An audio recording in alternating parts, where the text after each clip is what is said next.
السلام علیکم ورحمت الله وبرکاتو. یو محترم پوښتنه کړې ده چې اولاد باندې په څومره ورځ سړی نوم کښېږدي.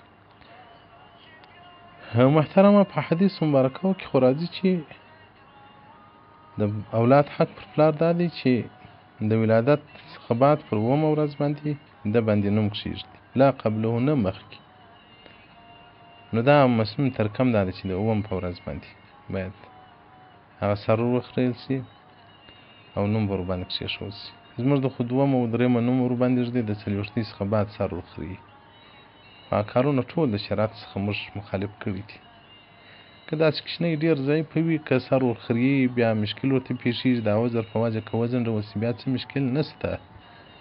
همدا که د کوچني صحت هم شي او د اووم په ورځ باندې سر خریل هم څه مشکل نه ورته پېښ شي، بیا نو باید پر مسنونه طریقه باندې هر عمل باید وشي.